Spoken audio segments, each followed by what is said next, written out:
pôle sécurité routière de la DDT travaille surtout sur la sensibilisation de tout un chacun sur l'impact de la sécurité routière. Donc dans le cadre de la semaine de la sécurité routière que l'on a en ce moment, on mène toute une série d'actions chaque jour sur ce thème de la prudence, sur ce qu'il faut faire, etc.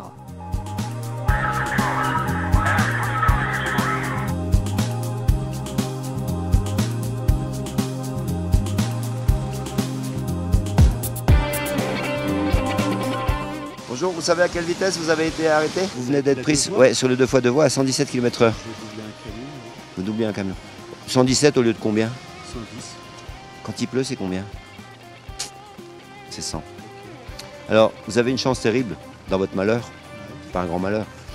Vous avez la chance aujourd'hui, c'est une action de prévention routière.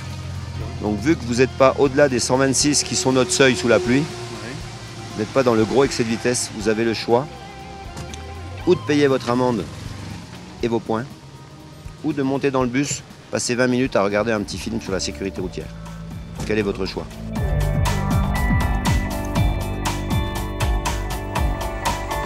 Face à un obstacle, aussi vigilant que nous soyons, nous ne réagissons pas immédiatement.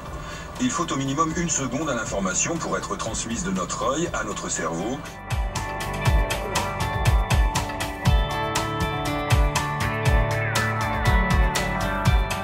Donc c'est ça les dangers de la vitesse. Le champ de vision qui rétrécit, tout ce qui est lié à l'énergie cinétique, donc distance de freinage, violence des chocs, et puis la force centrifuge. Bon, je ne veux pas vous répéter tout ce qui vous a été appris lorsque vous avez passé le permis de conduire, mais c'était un rappel.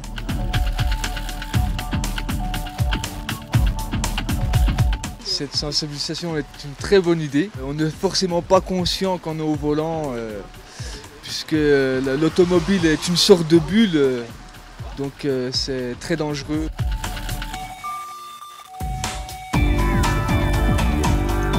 Depuis le début de l'année, on a déjà malheureusement 28 morts.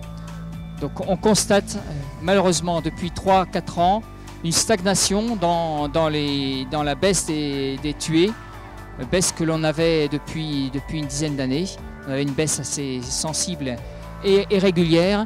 Depuis 3-4 ans, on fluctue entre 44, 39, 45. Donc on voit qu'on est aujourd'hui dans un palier où il faut redoubler d'efforts pour améliorer nos scores. En général, les gens sont souvent pressés. On en a eu un aujourd'hui. Il fallait qu'il aille à sa banque pour payer ses impôts. Tous sur la route, on est pressés quelque part. Il ne faut pas oublier une chose, c'est que le retard n'a jamais tué personne.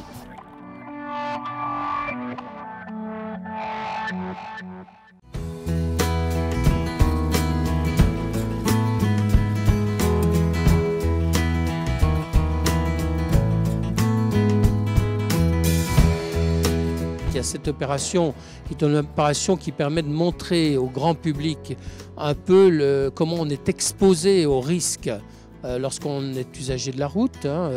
Vous avez quelque chose de très expressif, c'est les tests de conduite, la conduite d'un scooter pour les jeunes.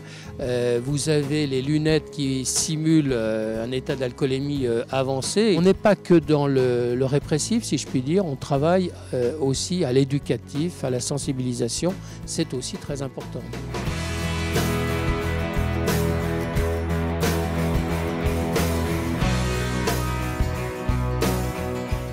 On appelle ça un véhicule tonneau.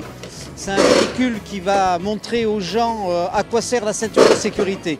On se rend compte que si on n'avait pas la ceinture de sécurité, en fait on verrait les personnes à l'intérieur de la voiture naviguer devant, derrière, et ils se feraient le plus de mal possible.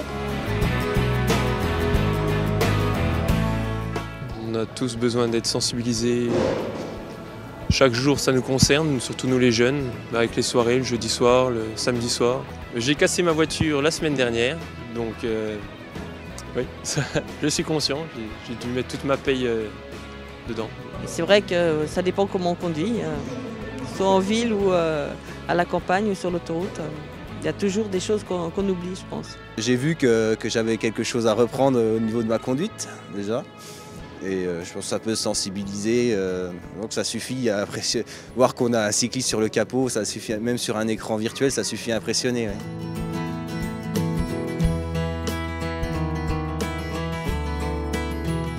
Donc en fait l'outil qu'on a devant nous s'appelle un réflexomètre. En aucun cas les gens n'ont conscience de la variation de la distance de freinage en fonction à la fois des conditions atmosphériques ou de l'état du conducteur ou de la nature du stimuli qui est susceptible de susciter une réaction de leur part. Il est nécessaire d'avoir des outils qui présentent concrètement aux individus ce qu'il pourrait se passer dans la réalité.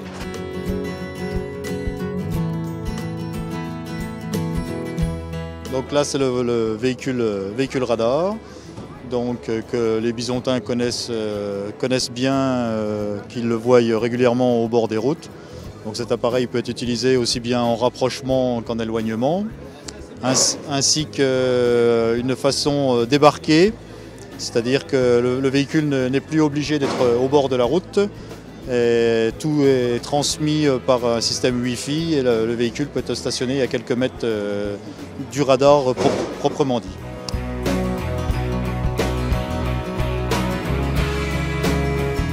Donc vous venez percuter avec un choc assez important les véhicules.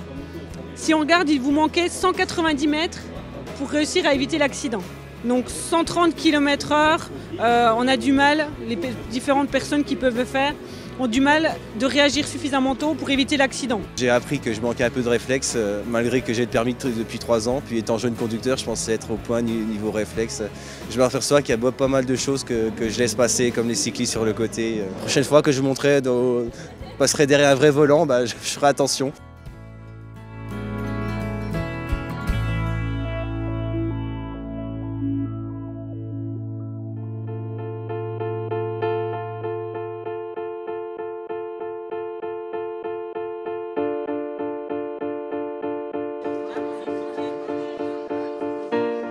Et aujourd'hui, donc, on vous propose une action de sécurité routière intitulée Classe Fantôme. Effectivement, vous vous rendrez compte que dans cette salle, toutes les chaises sont vides, parce que les élèves qui étaient habituellement ont tous eu un accident. Alors, l'opération va se dérouler de la façon suivante.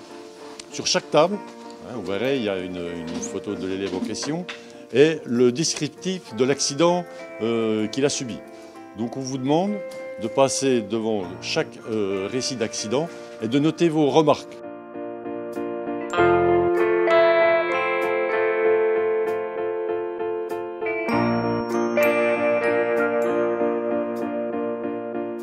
Cette action a débuté l'an dernier, puisqu'on a été sollicité par la préfecture du Doubs, qui nous proposait, on va dire, d'innover en matière de prévention dans la sécurité routière, en proposant une classe fantôme.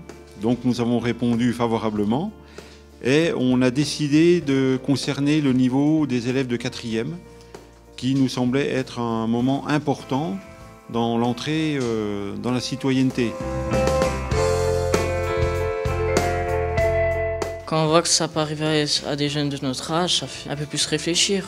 Puis après on se dit qu'on fera plus attention après, même si après il y en aura toujours 2-3 qui passeront à côté des règles, et c'est souvent à cause d'eux qu'il y a des accidents. Passer un peu une sensation comme ça, et on se dit qu'on fera plus attention en voiture, bien regarder quand on traverse et rouler pas trop vite, des choses comme ça.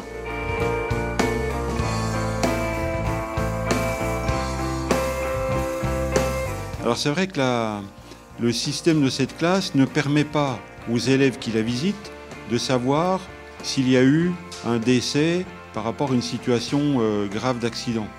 Donc ça c'est intéressant. Et sur le retour qu'on en a eu, on a senti de l'intérêt. Moi ça me fait penser qu'un accident de la route, ça peut arriver pas qu'aux autres, ça peut arriver à soi à n'importe quel moment. Dès qu'on a un moment d'inattention, on peut perdre quelque chose d'important.